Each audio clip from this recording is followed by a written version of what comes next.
Hello everybody, welcome back to another episode. We're doing a snapshot review again today. This is 14 week 04A, and as you can see, villagers have some interesting new behavior, which is pretty cool. They harvest crops. I haven't seen any plant them yet. That would be nice, because at the moment they're basically just throwing entities around. So here you can see how carrots and crops are only being harvested if they are fully harvested, if they're fully grown. It seems that they just randomly choose a spot, and if the crop that is there is fully grown, they'll give it a harvest. They don't seem to plant any yet, which is a slight shame, but that might be an additional thing in the future. It'd be quite cool if you could have villagers planting crops as well, because at the moment they're just messing around really.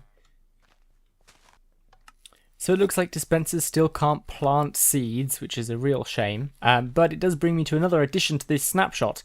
Buttons can now be placed above and below blocks, so I can place buttons, for example, on the underside of a block or on the top of a block.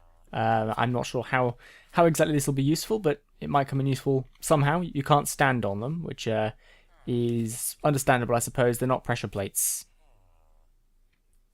So the cactus thing, which we weren't sure if it was a glitch or not, where cactuses would grow next to solid blocks or next to blocks, has been fixed. So they now pop off if they're next to a block, which is good. Dispensers have been updated so that they can now spawn in snowmen, iron golems, and wither bosses.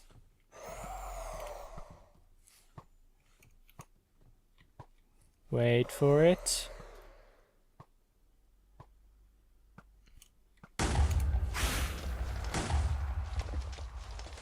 Whew! I've just noticed 2D items on the ground aren't spinning anymore. The snowballs aren't spinning. The wither heads aren't spinning. Other things like flowers probably won't spin then. Yeah, that looks like that's broken. Strange. The X and Z coordinates on the F3 screen are now highlighted depending on which way you are facing, and your mouse cursor acts as a 3D pointer pointing towards positive X, Y, and Z. Item frames now have two new interesting properties. The first is that they no longer have 4 degrees of rotation, they have 8, so you can actually diagonally display items. The other additional change is that using a comparator, you can now measure the rotation of an item frame on a block. If there's no item in the item frame, then it displays an output score of 0. The comparator ignores information about item frames placed on the side of the block it's measuring and only registers information from the block directly behind it. Placing a secondary item in the space of the item frame causes the comparator to get confused and turn off even though an item is still inside.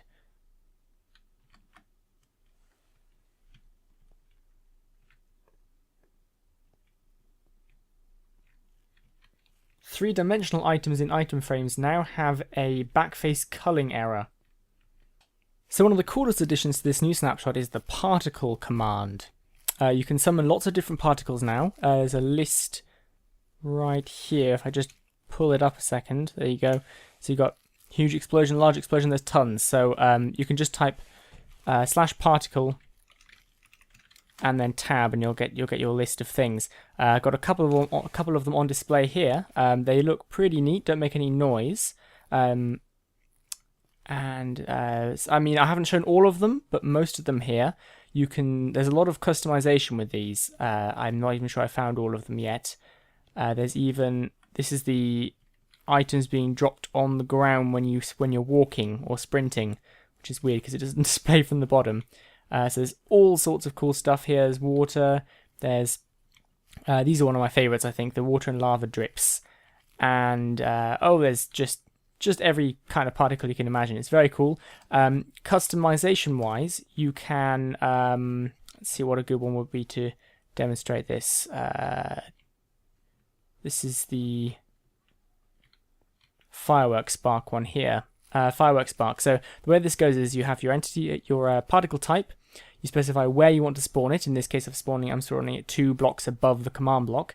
Then these 3 here appear to be the range. So the X, Y, and Z distance it can spread. So for instance, if I change the this middle one here to, say, 10, it will create this sort of tall spire, and it'll spawn them anywhere as far as 10 blocks up from that source command block, which is kind of cool. You can choose your shape. This one over here is something. What was that one again? The count, how many particles you want to spawn with each iteration. And then the last one here is the amount of times you want to spawn it. So you can increase that to, say, 20, and you'll get a lot more. If we change this back down to 0.1, so there's more particles now. You can change that down to 1, and there'll be a lot less, or 100 would go crazy. So, whoo, it's pretty neat. I do really like these command blocks, and I think there's going to be a lot of use for them. Especially, like, can you imagine doing like a volcano rain or something with this? Very cinematic, very cool. I think there's going to be a lot of uses for these particle effect generators. Okay, well, there's just one more feature I'd like to talk about before we end this episode. I've used the fill command here to spawn a white wool block, which is intersected by a glass block, like a square. The fill command has been around since the last snapshot. This is the syntax. You choose one corner, give the XYZ coordinates another corner, choose the XYZ coordinates, choose the fill type. So that's the wool one. The air one is offset by 5 and set to glass. Now, what you can now do is, say you wanted to fill in the bit where these intersect. So everywhere where that white square would have been, you can now actually replace. There's basically a fill and replace command now. So I can select the box that the wool is in and choose to replace all glass with white stained clay, with white stained glass, for example, or but leave all the wool. So this one here, which is saying fill, and then it's choosing the bounding blocks of that white wool block. Then you choose Minecraft stained glass. You choose replace, and then the type of block to replace, which is glass. So if I press this intersection is now going to be turned into white stained glass. There. So that's going to be quite helpful, handy, I'm sure. Thank you very much for watching. I think I've looked at most things in this video now. I will see you all next time. Thank you very much. Bye-bye.